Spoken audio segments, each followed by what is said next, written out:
Bonjour à toutes et à tous, vous écoutez La Voix de Perséphone, le podcast qui libère pour créer des relations saines, épanouissantes et équilibrées avec soi-même et avec les autres.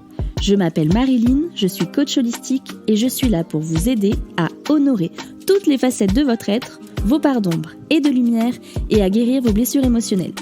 Alors dans ce podcast, chaque vendredi, on va parler spiritualité, psychogénéalogie, relations et tout ce qui touche à votre épanouissement personnel. Il est grand temps de sortir des schémas toxiques qui vous retiennent pour vivre une existence plus douce et plus sereine. C'est parti!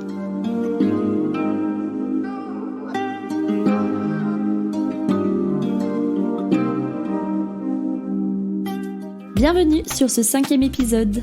La semaine dernière, je vous ai demandé quelles étaient vos parts d'ombre, si vous tentiez de les refouler ou si au contraire, elles étaient pleinement assumées. Aujourd'hui, je voulais creuser un peu plus avec vous pour vous aider à comprendre pourquoi est-ce qu'il est important d'intégrer ces parts d'ombre et de lumière dans sa vie. Alors avant de nous aventurer plus loin, je vais prendre un moment pour définir ce que nous entendons par ombre et lumière dans le contexte du développement personnel. L'ombre va venir représenter la partie cachée de nous-mêmes, constituée de nos pensées, nos émotions et nos comportements refoulés ou ignorés. Ce sont les aspects de nous que nous préférons dissimuler car ils peuvent être perçus comme négatifs, honteux ou inconfortables. Le problème, c'est qu'en les refoulant, nous les empêchons de se manifester consciemment et malgré cela, ils vont quand même continuer à influencer nos actions de manière subtile. D'un autre côté, la lumière symbolise nos aspects positifs, nos qualités, nos talents. C'est la partie de nous que nous aimons montrer au monde, celle qui nous rend fiers. Explorer notre ombre peut parfois être intimidant, mais c'est un passage crucial vers l'acceptation et l'amour de soi. Je vous propose qu'on fasse un petit exercice ensemble. Alors, vous allez réfléchir à une situation ou à une personne qui vous met mal à l'aise. Il y a de fortes chances, en fait, que ça vienne vous parler d'une blessure. Par exemple, dans le cadre professionnel, j'ai rencontré une personne qui, en ces termes, ne supportait pas la médiocrité. Déjà, le mot médiocrité peut être un peu violent. La réalité, c'est que les personnes qu'il considérait comme médiocres le renvoyaient à sa propre intransigeance et donc à son ombre. Cette prise de conscience lui a permis de comprendre qu'il était extrêmement intransigeant avec lui-même, perfectionniste et contrôlant, et que cela pouvait parfois être difficile pour ses collègues de travail. En regardant ce que vous n'aimez pas chez les autres, vous découvrirez que ça parle forcément de quelque chose que vous n'aimez pas chez vous. Rappelez-vous que nous avons tous des parts d'ombre. Cela ne fait pas de nous de mauvaises personnes. Alors le but n'est pas de nous juger, bien au contraire. En nous montrant de la bienveillance, nous créons un espace sûr pour explorer ces aspects de nous-mêmes.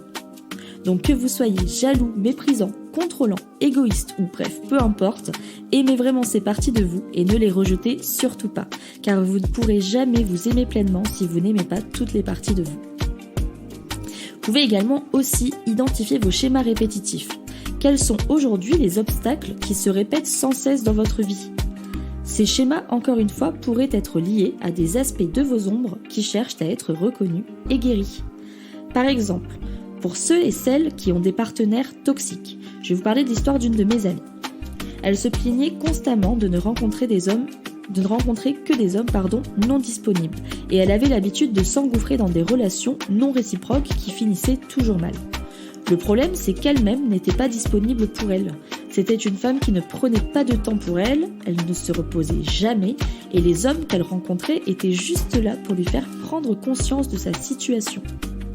C'est seulement lorsqu'elle s'arrêtera de s'abandonner en permanence et qu'elle répondra à ses propres besoins qu'elle sera en capacité de trouver un partenaire disponible et sain pour elle. Donc vous voyez, plus vous allez être attentif à vos ombres, plus vous aurez une chance de vivre une vie en adéquation avec qui vous êtes réellement et ce dont vous avez besoin, que ce soit à travers votre partenaire, vos amis ou votre travail. Une fois que vous avez intégré vos parts d'ombre, vous pouvez faire la même chose avec vos parts de lumière. Quelles sont vos qualités et quelles sont vos forces ? Et comment est-ce que vous les mettez à votre service ou à contribution au monde ? Par exemple, je vais vous parler de mon cas. Moi, mes qualités, ça a toujours été la communication, l'empathie. J'ai donc choisi un métier où je pouvais mettre en lumière ces points forts et j'ai développé mon écoute, ma patience et ma posture pour en faire un don. Et quand j'ai pris conscience que ma lumière pouvait avoir un impact puissant et positif sur la vie des femmes que j'accompagnais en individuel, j'ai voulu aller encore plus loin, ce qui m'a amené à organiser des cercles de femmes et des programmes de coaching de groupe. Ce qui fait le lien avec la dernière étape dont je voulais vous parler, celle qui est de partager notre lumière avec le reste du monde. J'aime à penser que nous avons tous un rôle à jouer dans cette vie et dans cette société. En partageant nos dons et notre lumière, nous apportons une contribution positive à notre entourage et à la société tout entière. Alors n'ayez pas peur d'explorer votre ombre et votre lumière. C'est un voyage profondément libérateur qui nous permet de grandir et de nous épanouir. Alors j'espère que cet épisode vous aura plu. On se retrouve la semaine prochaine pour parler cette fois des blessures émotionnelles. En attendant, je vous souhaite à tous une bonne rentrée et je vous envoie tout plein d'amour.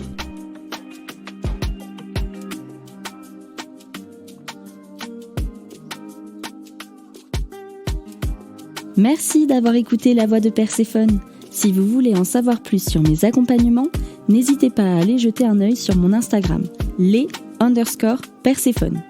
Si vous avez aimé cet épisode, vous m'aidez en le disant. Alors n'hésitez pas à réagir, raconter votre expérience ou poser vos questions en commentaire. La Voix de Perséphone revient vendredi prochain. À bientôt!